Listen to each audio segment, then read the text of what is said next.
یہ مکہ تھا۔ اسلام کے ابتدائی دن مسلمان مٹھی بھر تھے، کمزور تھے، ستائے ہوئے تھے۔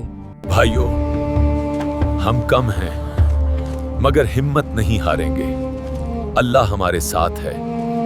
چاروں طرف اندھیرا تھا، مشرکین کے تانے تھے اور پتھروں کی بارش تھی۔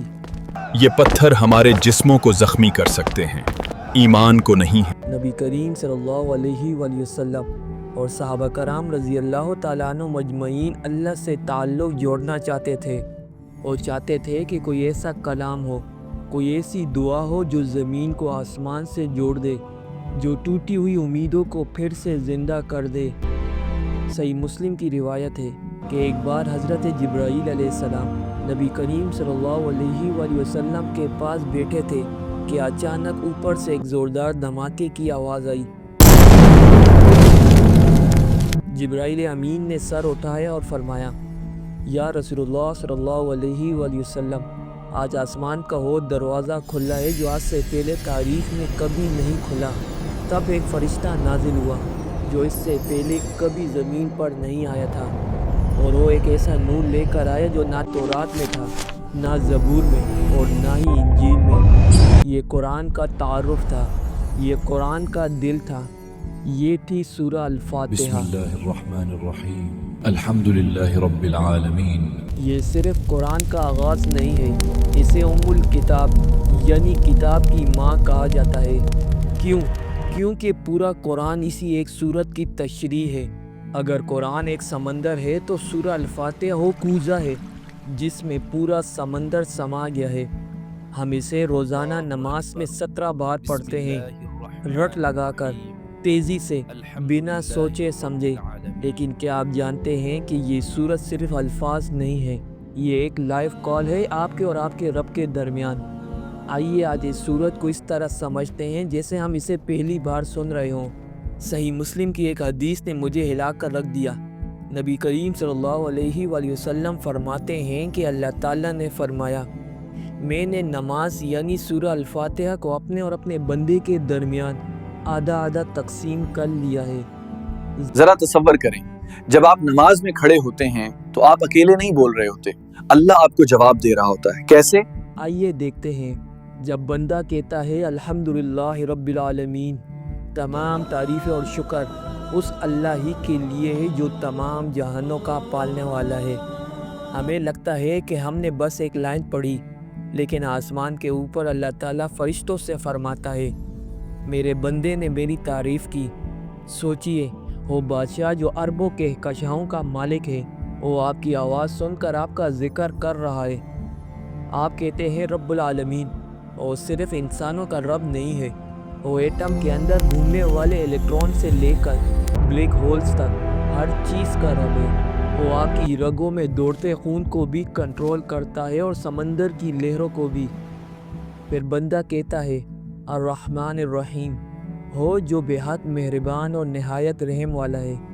اللہ جواب دیتا ہے، میرے بندے نے میری ثنا بیان کی۔ یہاں دو نام ہیں، رحمان اور رحیم۔ رحمان کا مطلب ہے وہ جس کی رحمت بارش کی طرح سب پر برس رہی ہے، چاہے کوئی اسے مانے یا نہ مانے، وہ سب کو کھلاتا ہے۔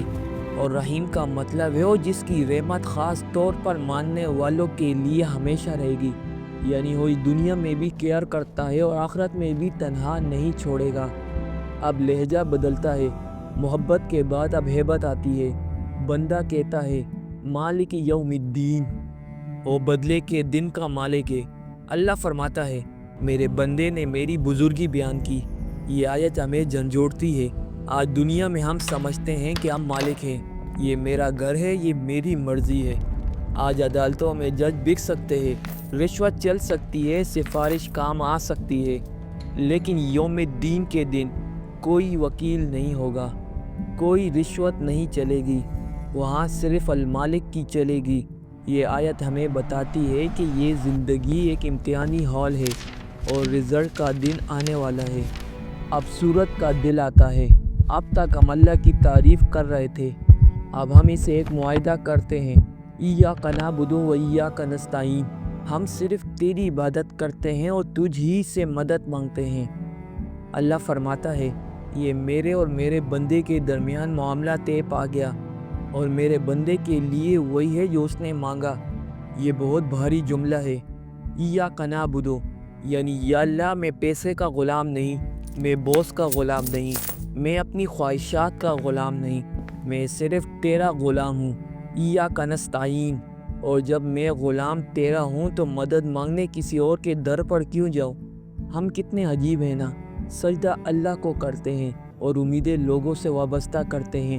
یہ آیت ہمیں سیلف ریسپیکٹ سکھاتی ہے کہ جب سب اس بادشاہ کے سامنے جھک گیا تو اب کسی اور کے سامنے نہیں جھکے گا۔ اب سوال یہ ہے کہ اس بادشاہ سے مانگے کیا؟ گاڑی، بنگلہ، اچھی جاب، صحت۔ اللہ نے ہمیں سب سے بہترین دعا سکھائی، اہدنا الصراط المستقیم، ہمیں سیدھا راستہ دکھا۔ کیوں؟ ہم تو مسلمان ہیں، کیا ہم ہدایت پر نہیں ہیں؟ سمجھیے، ہدایت ایک بار ملنے والی چیز نہیں ہے، یہ جی پی ایس کی طرح ہے۔ ہر موڑ پر، ہر فیصلے میں، غصے کی حالت میں، بزنس کی ڈیل میں، شادی کے معاملے میں، ہمیں ہر لمحہ ری روٹنگ کی ضرورت ہوتی ہے کہ یا اللہ اب کیا کروں، صحیح راستہ کون سا ہے؟ صراط مستقیم کوئی ہائی وے نہیں ہے، یہ بالوں سے زیادہ باریک راستہ ہے۔ ایک طرف خواہشات ہیں، دوسری طرف شیطان۔ اس لیے ہم ہر نماز میں گر گرا کر دعا مانگتے ہیں، یا اللہ مجھے بھٹکنے مت دینا، میرا ہاتھ تھامے رکھنا۔ آخر میں ہم بتاتے ہیں کہ ہمیں کون سا راستہ چاہیے اور کون سا نہیں۔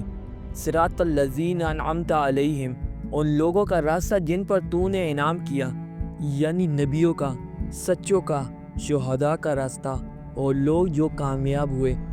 غیر المغضوب علیہم ولا الضالین، نہ کہ ان کا راستہ جن پر غضب ہوا اور نہ ان کا جو گمراہ ہوئے۔ یہاں ہسٹری کا نچوڑ ہے۔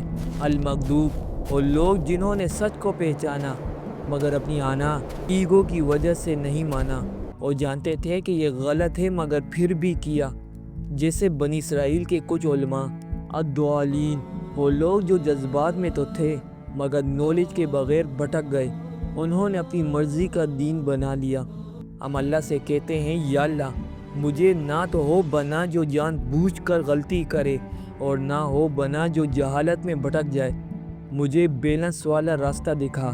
اور جب ہم یہ دعا مکمل کرتے ہیں تو فرشتوں کی جماعت اور ہم مل کر کہتے ہیں آمین، یعنی اے اللہ اسے قبول فرما۔ میرے دوستو، سورہ الفاتحہ کوئی منتر نہیں ہے جسے پھونک مار کر ہم ٹھیک ہو جائیں۔ یہ زندگی جینے کا مینول ہے، یہ امید ہے، یہ خوف ہے، یہ محبت ہے اور یہ دعا ہے۔ اگر آپ کی نماز میں مزہ نہیں ہے، فوکس نہیں ہے، تو وجہ یہ ہے کہ آپ کو پتہ ہی نہیں کہ آپ کس سے اور کیا بات کر رہے ہیں۔ اگلی بار جب آپ نماز کے لیے کھڑے ہوں اور کہیں الحمدللہ، تو ایک سیکنڈ کے لیے رکیے گا اور محسوس کیجیے گا کہ ساتوں آسمانوں کے اوپر سے جواب آ رہا ہے، میرے بندے نے مجھے یاد کیا۔ جب یہ احساس جاگ جائے گا تو پھر نماز بوجھ نہیں لگے گی، سکون بن جائے گی۔